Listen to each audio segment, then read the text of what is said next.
혼자 사시던 80세 할머니가 연기에 질식해서 목숨을 잃으셨는데 그 이유가 경비원이 화재 경보기를 껐기 때문이었다라는 기사였습니다. 그 내용은 이렇습니다. 할머니 댁에 한 자정쯤에 작은 불이 났는데 연기가 막 났어요. 그랬더니 할머니 댁에 설치된 화재 경보기가 작동을 했고 경비 초소에 이제 그 연기가 난다는 메시지가 전달되었습니다. 그런데 경비원이 올라가 보니까 요새 아파트들이 이 방화벽이 되게 잘 돼 있잖아요. 문도 방화문이다 보니까 기미가 안 보이는 거예요. 아무 이상이 없어 보여서 그냥 내려가서 화재 경보기를 꺼버렸답니다. 네. 그리고 나서 안타깝게 할머니께서 질식해서 숨지는 그런 사건이었습니다. 서울중앙지검이 이 경비원에게 업무상 과실치사 혐의로 재판에 넘기게 되는 안타까운 이야기였습니다. 이 사건에서 가장 큰 아쉬움은요, 무슨 아쉬움이냐면 경비원이 이 경보기의 메시지를 좀 더 신중하게 생각했다면, 물론 쉽지 않았겠지만, 그러나 그때 그 경보에 대해서 좀 더 민감하게 반응했다면 소중한 생명을 살릴 수 있지 않았을까 하는 그런 아쉬움입니다. 여러분도 살면서 이 경고를 듣게 되는 경우들이 많이 있죠. 지난 여름 뉴스에서 계속 경고 핸드폰에서 막 울렸어요. 폭염 경보. 폭염 경보 있을 때 막 나가서 돌아다니면 큰일 납니다. 또 겨울이 되면 한파가 온다고 또 한파 경고. 또 요새 더 갈수록 심해지는 것 같은데 미세먼지가 되게 심하잖아요. 미세먼지 또 수치가 올라가면은 그런 경고로 인해서 미세먼지 경보도 발령되는 것을 보게 됩니다. 이런 경보뿐만 아니라 우리 몸에서도 경보가 울린다고 의사들은 얘기합니다. 어떤 경보일까요? 어떤 병이든 전혀 아무런 증상이 없다가 갑자기 악화되는 경우는 거의 없다는 겁니다. 심한 병이 오기 전에는 어떻게든 우리 몸이 아프다는 경고를 보낸다는 거예요. 그래서 그런 경우 몸에서 어떤 조짐이 오거나 어떤 문제가 생겼을 때는 그 원인을 찾아내서 치료를 해야 되는데 그 작은 증상들을 무시하고 그냥 지내다 보면 나중에 어떻게 될까요? 큰 병이 되게 된다는 것입니다. 여러분, 경보가 울리고 경고의 증상이 나타나면 어떻게 되는가? 바로 조치해야 합니다. 대피를 하거나 치료를 하거나 돌이켜야지. 그 경고를 무시하게 되면 큰 화를 당한다는 것입니다. 성경을 보면 성경에도 하나님께서 인간에게 주셨던 경고와 경보가 참 많이 나오는 것을 보게 됩니다. 오늘 우리가 읽은 에스겔서 33장 말씀도 하나님께서 이스라엘 백성들에게 주셨던 경보의 메시지였습니다. 그리고 이것은 그 시대뿐만 아니라 이 시대를 살아가고 있는 우리에게도 동일하게 주시는 경고의 말씀임을 우리는 기억해야 한다는 것입니다. 본문의 경고는 무엇에 대한 경고였나? 하나님께서 에스겔을 비롯해서 수많은 선지자들을 이스라엘 백성들에게 보내셔서 그들에게 계속 경고하는 것은 너희가 죄로부터 돌이키지 않으면 너희 땅에 멸망이 올 것이고 심판이 올 것이다 라는 그런 경고였습니다. 근데 그 경고의 말씀에 귀 기울이지 않았던 이 유다에게 그 심판의 경고가 결국 심판이 현실로 그들에게 임하게 되었다는 것입니다. 여러분, 하나님은 그때나 지금이나 우리에게 심판을 경고하고 계신데 지금 이 시간에도 사실 우리가 가지고 다니는 이 성경에도 수많은 경고의 메시지들이 나와요. 오늘 이 에스겔서 33장 1절에서 6절 말씀을 통해서 오늘 이 저녁 우리가 좀 돌아보고 다시 깨달아야 할 마지막 날에 대한 이 경고의 말씀, 그날을 어떻게 준비하고 우리가 어떻게 맞이해야 할지 교훈의 말씀들을 좀 잠시 함께 나누어 보고자 합니다. 우리가 알아야 할 마지막 날에 대한 교훈 한번 따라해 보겠습니다. 첫 번째는요, 마지막 날은 나에게 반드시 온다. 나에게 반드시 온다. 우리 1절과 2절 말씀 읽었는데요. 1절과 2절 상반절인데 우리 1절, 2절을 다시 한 목소리로 한번 읽어보겠습니다. 함께 읽겠습니다. 시작. 여호와의 말씀이 내게 임하여 이르시되 인자야 너는 내 민족에게 말하여 이르라. 가령 내가 칼을 한 땅에 임하게 한다 하자. 여기까지 읽겠습니다. 앞장까지 우리 32장 앞장까지 예언대로 유다에 지금 심판이 임하고 있습니다. 그들이 멸망당하고 있습니다. 본문의 표현에서는 아직 심판과 멸망이 오지 않은 것처럼 표현은 되지만 사실 이 멸망은 이미 현실이 되어 있는 심판이었습니다. 그 땅에 멸망이 올 것이라고, 하나님의 심판이 올 거라고 수많은 선지자들이 외쳤고요. 그렇게 하나님께서는 그 많은 선지자들을 통해서 경고하셨던 대로 그 말씀에 귀 기울이지 않았던 이스라엘 백성들이 결국 그 심판을 맞이하게 되는 상황으로 되었다는 것입니다. 근데 하나님께서는 지금 이 시대에 우리에게도 경고하고 계시다는 것이요. 하나님의 심판 메시지는요, 우리가 가진 성경 곳곳에 여전히 시퍼렇게 살아 있습니다. 여전히 하나님께서는 말씀하고 계신다는 것이요. 다만 그 마지막 때가, 그 심판의 때가, 그 마지막 종말의 때가 언제인지 그날과 그때는 알 수 없다라고 말씀하셨지만, 그러나 마지막 날은 반드시 오고 심판을 통해서 새 하늘과 새 땅이 임할 것이라고 말씀하고 계시다는 것입니다. 그동안 우리 역사상 종말론을 얘기했던 많은 사람들이 있었어요. 노스트라다무스, 또 다미 선교회, 2000년을 맞이할 때 밀레니엄, 종말, 이런 얘기들 굉장히 주변에서 많이 했던 기억이 있습니다. 근데 그들이 얘기했던 그 종말의 날짜들이 계속해서 빗나가면서 사람들이 이런 생각을 한 것 같아요. 마지막 날 심판에 관한, 그 종말에 관한 이야기는 그냥 허황된 이야기가 아닌가라는 그런 생각들을 많이들 하게 된 것 같아요. 근데 예수님께서는요, 이렇게 말씀하십니다. 그날이 다가오고 있는 것을 우리가 어느 정도는 예상할 수 있다라고 말씀하십니다. 마가복음 13장 28절에 보면 이런 말씀이 있어요. 무화과 나무의 비유를 배우라. 그 가지가 연하여지고 잎사귀를 내면 여름이 가까워진 줄을 아나니, 이와 같이 너희가 이런 일이 일어나는 것을 보거든 인자가 가까이 곧 문 앞에 이른 줄 알라. 우리가 자연을 보면서 가지가 연해지고 잎사귀가 나면 이제 또 봄이 지나 또 여름이 오는구나, 과실이 맺는구나, 어느 정도 예상할 수 있듯이 마지막 날 그날과 그때가 언제인지 정확하진 알 수 없지만, 그러나 마치 자연이 바뀌는 것을 보며 우리가 계절을 알 수 있듯이 이 세상의 모습, 지금 이 시대의 모습을 보면서 우리는 주님이 다시 오실 날이 다가오고 있다는 것을 알아야 한다는 것입니다. 여러분, 그 물리 시간에 학교 다닐 때 물리 시간에 그 배운 과학 법칙 중에 열역학 법칙이라는 것, 단어를 들어본 적이 있으실 겁니다. 열역학 법칙이라고 있는데요. 열역학 제2법칙이 엔트로피 법칙입니다. 엔트로피. 이게 뭐냐면은 좀 복잡한 얘기긴 한데 설명하면요, 세상에 있는 에너지는 질서에서 무질서로 흘러간다는 것입니다. 질서에서 무질서로. 그러면서 형태가 바뀌면서 물론 에너지의 총량은 사라지지 않지만, 그러나 사용 가능했던 에너지가 사용할 수 없는 에너지로 바뀐다는 것이에요. 좀 얘기 어려운데 좀 쉽게 얘기하면 우리가 태양을 예로 들어보겠습니다. 하나님께서 창조하신 태양, 무한한 에너지가 담겨 있는 것 같죠. 그러나 그 태양으로부터 에너지가 지구로 오면서 우리가 살아가고 있지 않습니까? 근데 정말 더디긴 하지만 그 태양 에너지는요, 마치 화석 에너지가 고갈되듯이 지금도 점차 줄어들고 있다는 것입니다. 지구에 빛을 주는 만큼 소멸되고 있다는 것이에요.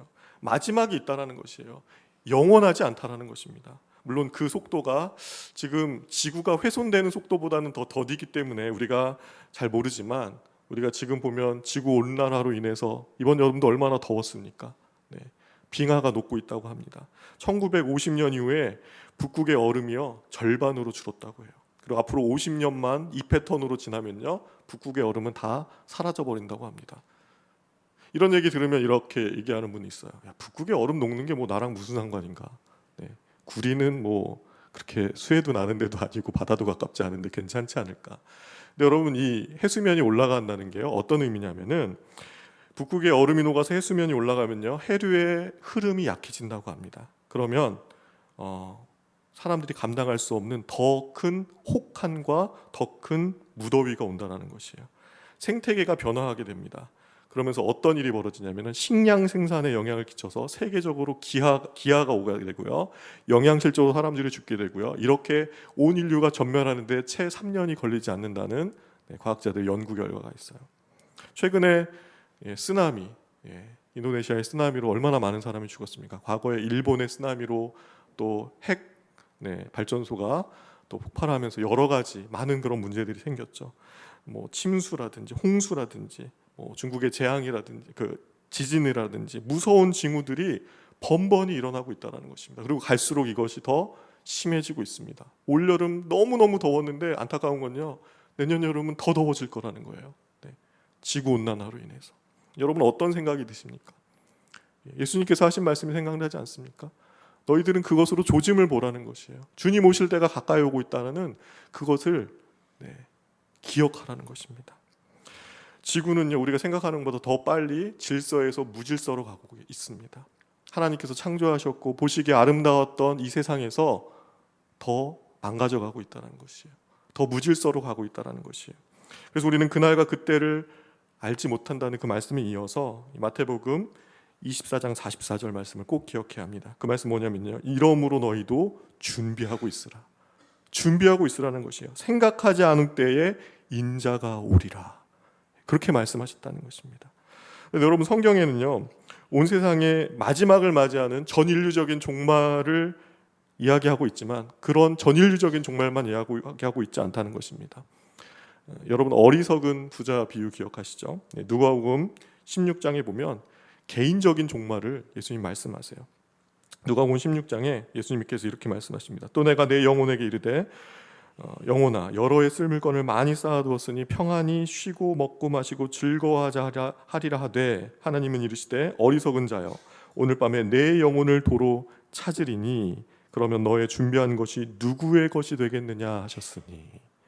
부자는 열심히 재산을 모았습니다. 그리고 앞으로 누려야 되겠다고 생각했습니다. 그런데 하나님께서 그날 밤 말씀하시죠. 뭐라고 하십니까? 내가 내 영혼을 찾겠다라고 말씀하십니다. 인류의 첫사람인 아담으로부터 지금까지 매일매일 사람들은요, 개인적인 죽음을, 개인적인 종말을 맞이하고 있습니다. 매일매일 예상하지 못했던 사고가 일어나고요, 질병이나 사람이 얼마나 나약한지요, 정말 보이지도 않는 작은 바이러스로 인해서 이번에도 우리가 메르스 또 한 번 놀랐잖아요. 얼마나 보이지도 않는 그 바이러스에 우리가 얼마나 무력한지 새삼 깨닫게 되는 것 같습니다. 우리가 나약하기에 우리는요, 언제라도 하나님 부르시면 다 놓고 하나님 앞에 서야 하는 것이 우리라는 것입니다. 그런데 너무나 감사한 것은요, 우리는 이 세상에서 우리가 해결할 수 없는 것이 너무나 많아요. 가장 큰 것이 무엇이죠? 죄의 문제, 죽음의 문제. 우리가 죄의 대가로 형벌받아야 하는 인생이지만 예수 그리스도께서 십자가에서 우리를 대신하여 죽으시고 부활하심으로 인해 뭐라고 말씀하시죠? 내가 진실로 진실로 너에게 이르노니 내 말을 듣고 또 나 보내신 이를 믿는 자는 뭐라고 말씀하시죠? 영생을 얻었다. 심판에 이르지 아니하고 사망에서 생명으로 옮겼다고 말씀하십니다. 여러분, 이것을 믿으십니까? 아멘. 아멘. 사랑하는 여러분, 우리가 가지고 있는 성경은 수없이 말씀합니다. 이 세상은 유한하다고, 새하늘과 새 땅은 반드시 온다라고 말씀합니다. 그리고 한 번 죽는 거 반드시 사람에게 정하신 것이고 그 위에 심판이 있다고 히브리서 9장에 말씀하고 계세요. 그 심판날이 반드시 온다는 거 우리는 기억하고 마음에 담고 살아가야 한다는 것입니다. 누구도 피해갈 수 없는. 그래서 초대교회 성도들은 마라나타를 외치죠. 곧오소서, 주 예수여 오시옵소서. 그들이 모일 때마다 외쳤다는 것이에요. 물론 그날은 어떤 분들은 두려운 날이고 공포의 날이라고만 생각할지 모르지만 그렇지 않습니다. 우리가 예수 그리스도를 만났고 구원받은 자들이라면 그날은 다시 오실 그 주님을 대면하여 만나는 날이라는 것. 바라기는요, 저는 이 자리에 있는 저와 여러분 모두가 그 십자가의 구원을 확신함으로 인해서 두려움 없이 그날을 맞이할 수 있는 여러분 되시기를 바랍니다. 어리석은 부자와 같이 정말 준비되지 못한 채로 하나님 부르시는 그 음성을 듣게 되지 않기를 바랍니다.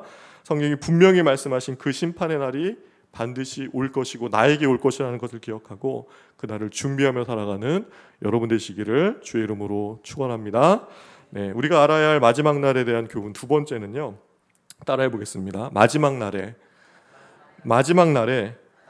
나를 파수꾼 삼으셨다. 나를 파수꾼 삼으셨다. 우리 2절 말씀, 2절 하반절에 그 땅 백성들이, 여기부터 제가 한번 읽어보겠습니다. 그 땅 백성이 자기들 가운데에 하나를 택하여 파수꾼을 삼은 그 사람이 그 땅 내려감을 임함을 보고 나팔을 불어 백성에게 경고하되. 여기 보니까 그 땅 백성 가운데 하나를 택하여서 무엇을 삼는다고 말씀하고 계시죠? 파수꾼을 삼는다고 하시죠. 파수꾼. 여러분, 파수꾼이 뭐 하는 사람입니까? 사실 우리가 읽은 본문에 아주 자세히 설명하고 있어요. 뭐라고 얘기하냐면요, 그 땅에 칼이 임하는 것을 보고 나팔을 불어 경고하는 사람이다, 이렇게 설명하고 있습니다. 2차 세계대전 때 그 2차 세계대전을 승리로 이끈 유명한 장군 메가더 장군이 이런 유명한 말을 남겼는데 지금도 군대에서 이 말이 계속 반복되어진 것을 봅니다. 뭐라고 얘기했냐면요, 작전에 실패한 지휘관은 용서할 수 있어도 경계에 실패한 지휘관은 용서할 수 없다. 이게 무슨 의미입니까? 경계를 잘하지 못하면 아무리 군사들이 많아도 그들이 훈련을 잘 받았어도 좋은 무기들을 많이 가지고 있어도 싸울 기회조차도 얻지 못하고 그냥 전멸해 버릴 수밖에 없다는 것입니다. 제대로 싸워보지도 못하고 그냥 다 죽어버린다는 것이요. 무엇을 못하면요, 경계를 제대로 하지 못하면. 경계하는 사람이 파수꾼이라는 것이에요. 경계하는 파수꾼의 사명 너무나 중요하다는 것입니다. 성경에는요, 너무나 많은 파수꾼들이 나와요. 모세는 출애굽한 이스라엘 백성들의 파수꾼이었습니다. 사무엘은요, 사사시대 왕정시대의 파수꾼이었어요. 엘리야와 엘리사는요, 북이스라엘의 파수꾼이었고요. 이사야와 예레미야, 유다가 멸망하기까지 파수꾼의 사명을 감당했습니다. 그리고 오늘 본문에 나온 이 예스겔은요, 멸망해서 바벨론의 포로로 끌려간 이스라엘 백성들에게 20년 동안 파수꾼의 역할을 담당했던 사람이었습니다. 이렇게 하나님께서는요, 각 시대마다 하나님의 사람들을 세우셔서 파수꾼을 세우시고 그들을 통해서 그들에게 경고의 메시지, 그들이 하나님 앞으로 돌아오도록 하셨다는 것이에요. 그리고 오늘 이 시대에도 하나님께서는 파수꾼을 세우고 계십니다. 여러분, 이 시대의 파수꾼이 누구일까요? 누구일 것 같습니까? 저는요, 바로 이 자리에 있는 저와 여러분이 이 시대의 파수꾼인 줄로 믿습니다. 아멘. 아멘. 우리가 영의 눈으로 볼 때에 여러분이 사랑하는 사람들의 영혼을 위해서 여러분을 하나님께서 파수꾼으로 세우셨다는 것을 여러분 깨달아야 한다는 것이에요. 옆 사람에게 한번 얘기해 줄까요? 당신은 파수꾼입니다. 이렇게 한번 얘기해 주십시오. 파수꾼이라는 거예요. 내가 파수꾼이라는 거예요. 파수꾼은요, 평범한 상황에서는 세우지 않습니다. 어떤 데 세우냐면요, 사람들의 목숨이 달려있을 때 세웁니다. 그러니까 파수꾼이 그렇다면은 위험한 상황을 감지하게 되었을 때 어떻게 해야 되는가? 어떤 반응을 보여야 할까요? 이렇게 한번 생각해 보시죠. 여러분의 철 모르는 자녀가 들판에서 뛰어다니면서 놀고 있는 거예요. 막 신나게 뛰어다니면서 놀아요. 근데 멀리서 이렇게 부모인 내가 보고 있는데 얘가 막 달려가는데 벼랑을 향해 달려가는 거예요. 조금만 더 달려가면, 이제 한 5m만 더 가면, 3m만 더 가면 쟤 떨어질 텐데, 그때 그 부모가 쟤러다 떨어지는 거 아니야? 하면서 혀를 끌끌끌 차면서 팔짱을 끼고 안타까운 일인데, 그래도 나는 안전한 데 있으니까 다행인데, 뭐 이러고 있는 부모가 있을까요? 여러분이 그 상황이라면 어떻게 하시겠습니까? 어떻게 할까요? 목이 터져라 외치지 않겠습니까? 멈춰! 너 더 가면 죽어! 더 가면 안 돼! 아마 목이 터져라, 좀 피를 토하면서 절규하지 않을까요? 어떻게 생각하십니까? 하나님께서 여러분을 왜 여러분의 가정에 부르셨을까요? 왜 그분들의 자녀로 태어나게 하셨을까요? 그 사람의 아내로, 그 사람의 남편으로, 그 집안의 며느리로, 그 아이들의 엄마로, 아빠로 부르셨을까요? 어쩌면 왜 그렇게 상처가 있는 그 집안에 나를 보내셨을까? 왜 그런 직장에 나를 보내셨을까? 왜 그런 사람들을 만나게 하셨을까요?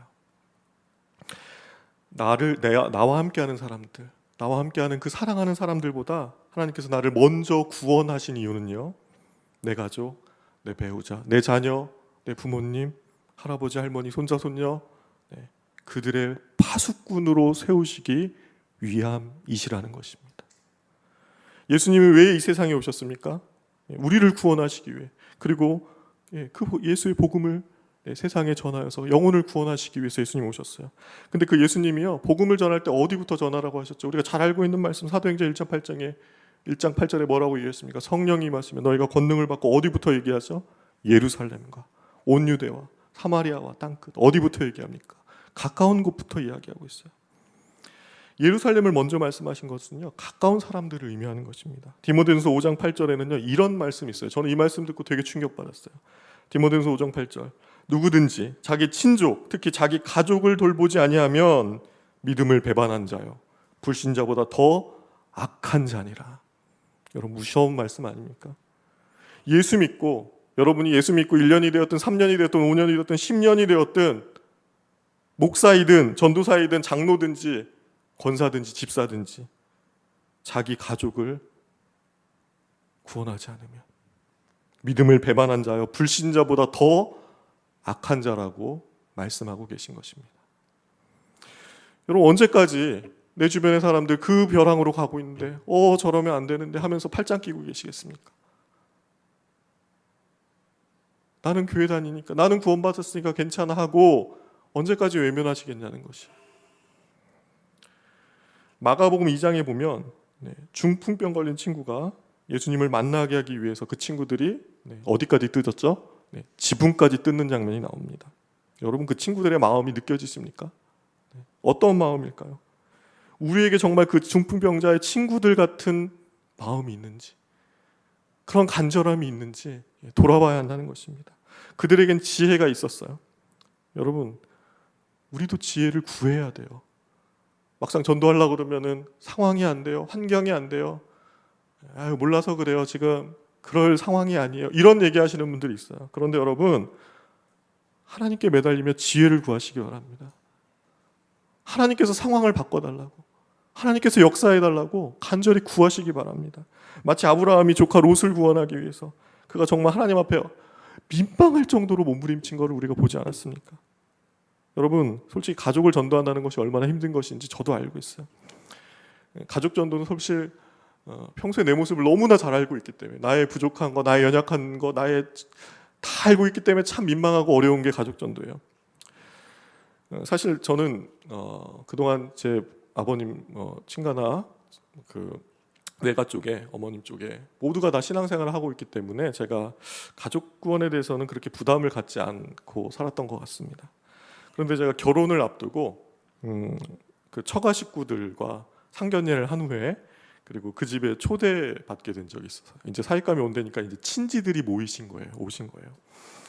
근데 상견례 때도 어렵지만 참 그 친지들이 오시는데 처음 만나는 것도 정말 어렵더라고요. 너무 참 어색했어요.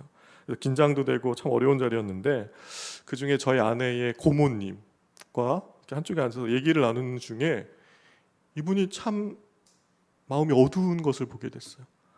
참 영적으로 힘들고 눌려 있는 것을 보게 됐어요. 성당에 다니시는 분이셨는데, 근데 결정적으로 제가 그분과 대화하면서 이분이 구원이 없다는 것 내가 깨닫게 됐어요. 그러면서 제 마음속에 이분에게 복음이 필요하구나라는 생각이 들었어요. 이럴 때 성령님이 말씀하시죠. 뭐라고 말씀하시나요? 복음 전하라고 말씀하시죠. 그런데 성령님께 제가 이런 마음이 들었어요. 이 자리가 어떤 자리인데요? 얼마나 힘든 자리인데요? 아닌 것 같은데요. 괜히 얘기 꺼냈다가 잘 안 되거나 이렇게 거절하기라도 하면은 이 싸한 분위기고 어떻게 제가 감당할 수 있을까? 이런 여러 가지 생각이 들었어요. 그런데 다음에 기회가 되지 않을까라고 하면서도 한쪽에서 계속 부담이 오는 거예요. 제가 엉덩이가 들썩들썩거려요. 여러분도 그런 때가 있을 거예요. 어떤 사람과 만나서 대화를 하거나 어떤 상황에서 얘기를 나누는 중에 요 타이밍은 이 사람 예수가 필요한데, 이 타이밍은 전도를 해야 되는 타이밍이구나라는 게 막 느껴지는 거예요. 그럴 때 있지 않습니까? 민감하면 이게 느껴지는 거예요.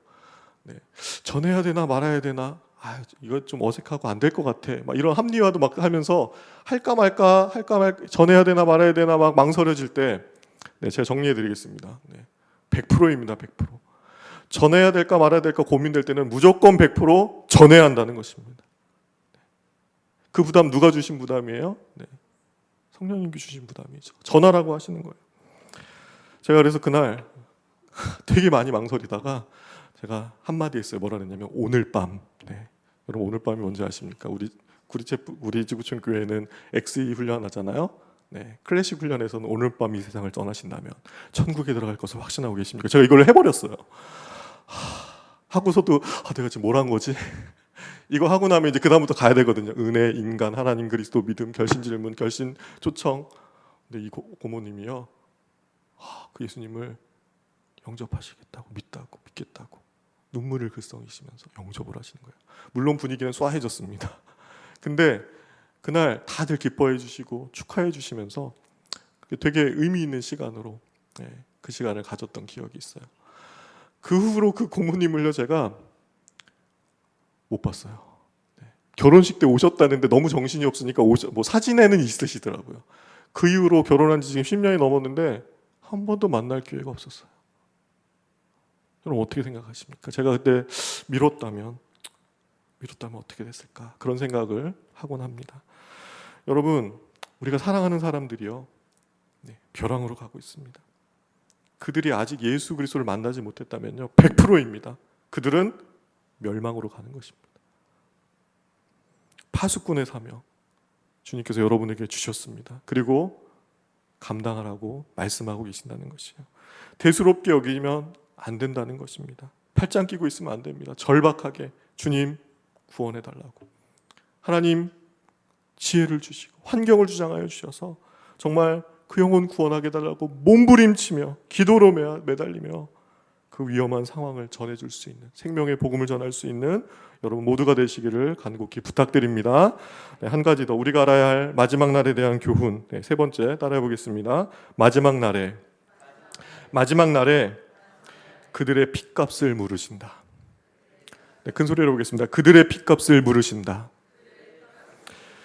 바울이요, 빌립보 감옥에 감겼을 때에 찬송과 기도하는 중에 옥문이 열렸어요. 그리고 다 도망가는 줄 알고 두려워하는 간수에게 그가 외친 말씀이 있습니다. 주 예수를 믿으라. 그리하면 뭐라 그랬죠? 너와 내 집이 구원을 얻으리라. 너와 내 집이 구원을 얻으리라. 주 예수를 믿으면 너와 내 집이 구원을 얻는다고 말씀하셨습니다. 여러분에게 묻습니다. 여러분은 주 예수를 믿으십니까? 아멘. 믿으십니까? 아멘. 그렇다면 여러분 구원 받으셨습니까? 아멘. 천국 갈 확신 있으십니까? 아멘. 그렇다면 여러분의 가족들도 반드시 구원받을 수 있는 줄로 믿습니다. 아멘. 우리가 믿음으로 선포해야 돼요. 그런데 여러분, 왜 우리에게 구원받지 못한 가족이 존재하는가? 우리 집안에 왜 구원받지 못한 사람이 있는가? 주 예수를 믿으면 너와 내 집이 구원받는다 그랬는데 왜 그런 일이 벌어지는가? 로마서 10장 14절의 이유를 말씀합니다. 로마서 10장 14절 제가 읽어볼게요. 그런즉 그들이 믿지 아니하는 이를 어찌 부르리요? 듣지 못한 이를 어찌 믿으리요? 전파하는 자가 없이 어찌 들으리요? 너와 내 집이 구원을 얻으리라고 말씀하셨지만 들려주지 않으면, 전해주지 않으면 구원받지 못한다는 것입니다. 그런데 하나님께서 여기서 멈추지 않으세요. 오늘 본문 6절 말씀, 우리 6절 말씀을 다시 한번 한 목소리로 함께 봉독하겠습니다. 함께 읽겠습니다. 시작. 그러나 칼이 임함을 파수꾼이 보고도 나팔을 불지 아니하여 백성에게 경고하지 아니하므로 그 중에 한 사람이 그 임하는 칼에 제거당하면 그는 자기 죄악으로 말미암아 제거되려니와 그 죄는 내가 파수꾼의 손에서 찾으리라. 무서운 말씀입니다. 여러분, 전 인류적으로든 개인적으로든 종말을 맞이했고 종말이 임했는데 파수꾼이 나팔을 불지 않아서 그가 심판을 당했다면, 물론 1차적으로는 그 사람의 죄 때문이라고 말씀하십니다. 그런데 그 책임을 파수꾼에게, 누구에게요? 파수꾼에게, 우리에게, 이 자리에 있는 여러분에게 물으신다는 것입니다. 세상의 법과 하나님의 법은 다른 부분이 많이 있어요. 세상의 법은요, 살인하거나 도둑질하거나 강도질해가지고 수갑 차는 정도 이거 죄라고 얘기하고 잡아가죠. 근데 하나님의 기준은요, 하나님의 죄의 기준은 훨씬 더 엄격합니다. 더 높은 가치를 요구합니다. 예를 들어서 부모를 공경하지 않는 것, 죄라고 말씀하십니다. 이웃을 사랑하지 않는 것, 내 몸과 같이 사랑하지 않는 것, 더 나아가 마음으로 생각하는 것조차도 하나님 아신다 그러잖아요. 누구에게 분노하거나 누구에게 정말 미워하는 마음으로 증오하는 마음, 죽이고 싶은 마음, 그런 분노가 들 때에 그는 이미 살인한 것과 같다라고 말씀하신다는 것이에요. 세상에서는요, 바로 옆에서 어떤 사람이 병으로 죽어가고 있는데 약사에게 아니면 여러분에게 그 병을 치유할 수 있는 좋은 약이 가지고 있음에도 불구하고 그 사람이 돈이 없어 그걸 사지 못하거나 얻지 못해서 죽어도요, 세상에서는 죄가 아니에요. 잡아가지 않아요. 약사들 다 잡아가야 되잖아요. 그거 죄라 그러면. 그 약 주지 않아도 죄라고 얘기하지 않아요. 그런데 하나님의 기준은 다르다는 것입니다. 여러분, 심판으로 가는 영혼들, 벼랑으로 가고 있는 영혼들, 그 영혼들을 살릴 수 있는 완벽한 복음이 우리에게 있습니다. 주변의 영혼들은 죽음으로 가고 있는데, 벼랑으로 가고 있는데, 우리가 전해주지 않아서 그들이 그 벼랑으로 떨어져 죽는다면 뭐라고 말씀하시는 거예요? 하나님께서 그 핏값을 우리에게 물으시겠다고 말씀하고 계시다는 것입니다. 오래전 제가 전도사 시절에 제가 미국에서 메일이 하나 왔어요. 남가주 사랑의 교회 다니는 어느 집사님이었어요. 이분이 새벽 기도 때 기도를 하다가 은혜를 받으셔서 주변에 가족 중에 친지 중에 하나님 알지 못하는 영혼들을 위해서 기도하게 됐대요. 그러다가 시아버님이 생각났어요. 한국에 계신 시아버님, 분당에 살고 계셨는데, 근데 이분이 우리 시아버님 한국에 계신데 어떻게 복음을 전할 수 있을까? 근데 이분이 기도를 하는 중에 하나님께서 지혜를 주셨대요.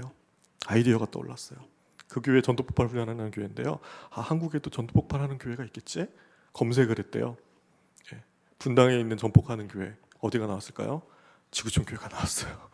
지구촌 홈페이지에 들어갔어요. 전도폭발 담당하는 교육자 막 찾다 보니까 그때 제가 전도사 때인데 제 이름이 딱 나온 거예요. 거기 메일 주소가 있는 거예요. 장문의 메일을 쓰셨어요. 그 메일을 받고 너무 기뻤어요. 왜냐하면 전 전폭팀이 너무 많은데 전도 현장 가려고 막 항상 대상자를 찾고 있는데 너무 좋잖아요. 그래서 제가 저희 전폭팀이 그때 9개 팀이었는데 그 중에 한 팀에 베테랑 우리 집사님, 권사님들을 묶어서 거기를 연결해 드렸어요. 가서 복음을 전했는데 이분이 영접하시고 결신하셨다는 거예요. 근데 건강이 좀 좋지 않아서 지구촌교회까지 오지 못하고 가까운 교회를 가시게 되었다는 이야기를 들었습니다. 그리고 이제 잊어버리고 지났어요. 근데 한참 지난 한 1년 정도 후에 메일이 또 온 거예요. 그 집사님에게. 근데 뭐라고 왔냐면은 시아버님이 암 진단을 받으시고 투병을 하시는데 이제 마지막이 오신 것 같다고. 그래서 어느 요양병원에 계신데 마지막으로 선생님 한 번만 더 가서 좀 복음을 전해주셨으면 좋겠다라는 메일이었어요. 근데 제가 그 메일을 보고 굉장히 참 좀 갈등하는 상황이 됐어요. 그때 제가 목사 안수를 준비할 때였는데 그 메일이 오기 한 몇 시간 전에 메일이 하나 왔어요. 지방회 쪽에서 왔는데 목사 시치 논문 날짜가 당겨졌다는 거예요. 그래서 그거를 빨리 제출하라는 거예요. 그래서 월요일 주일까지 내서 월요일 아침까지 보내라는 거예요. 근데 그 며느님에게 받았던 메일이 제가 금요일 날 받았거든요. 금요일 날. 그래서 제가 너무 사역도 바쁘고 하니까 내가 논문 주말에 토요일 잘 쓰고 주일 밤새서 쓰고 월요일 날 딱 보내고 월요일 날 쉬는 날이니까 그때 그 병원을 찾아가야 되겠다. 그래서 거기 요양병원 병실 번호, 전화번호랑 이것을 받았어요. 그래서 호수를 받고 이제 제가 밤새 논문을 다 마무리하고 제본할 거 보내고 월요일 아침에 이제 마음을 가다듬고 이제 또 중요한 전도 현장에 나가야 되니까 얼마나 기도를 많이 했겠어요 하고 전화를 돌렸습니다. 그래서 전화가 누군가 받아서 제가 그 어르신의 이름을 댔더니 왜 그러냐고 저한테 묻는 거예요. 그래서 제가 미국에 있는 며느님이 좀 만나줘 달라고 해서 전화를 했다라고 말씀을 드렸더니 그분이 저에게 이렇게 얘기하시는 거예요. 그 할아버님이 토요일 날 중환자실로 내려가셨다가 그날 오후에 돌아가셨다는 거예요. 아마도 자녀들에게 다 연락 갔을 거라고. 그 얘기를 저한테 딱 해주시는 거예요. 근데 제가 그 얘기를 딱 듣는 순간 정말 머리를 망치로 크게 한 대 맞은 그런, 어떻게 해야 될지 모르겠더라고요. 한참을 전화를 붙들고 그 자리에 서 있었습니다.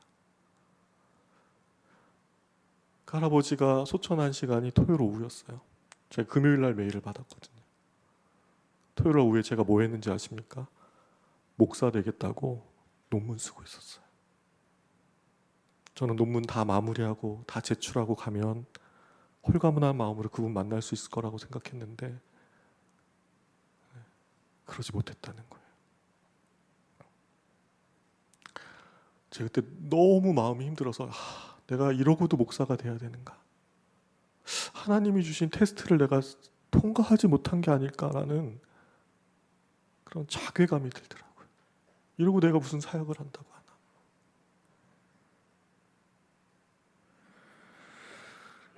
여러분, 그날과 그때는 아무도 모른다는 거예요. 나의 가족, 나의 배우자, 나의 자녀, 내가 사랑하는 사람들, 그들에게 개인적인 종말이 언제 올지 아무도 모른다는 것이에요. 언젠가 기회가 오겠지, 언젠가 때가 오겠지, 미루고 미루다가 영원히 그 기회를 잃어버리게 되고 후회하는 날이 오게 될 수 있다는 것을 기억하시기 바랍니다. 저는 그 일을 겪으면서 저에게 가장 중요한 것이 무엇인지를 다시 한번 마음에 새기게 됐어요. 여러분, 가장 중요한 것은요, 복음을 전해주는 것입니다.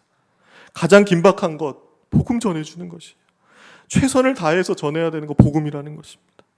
목숨 걸고 전해야 하는 것, 복음이라는 것입니다. 제가 제 일생에서 이것이 가장 소중하구나. 제가 만나지 못한 그 할아버지,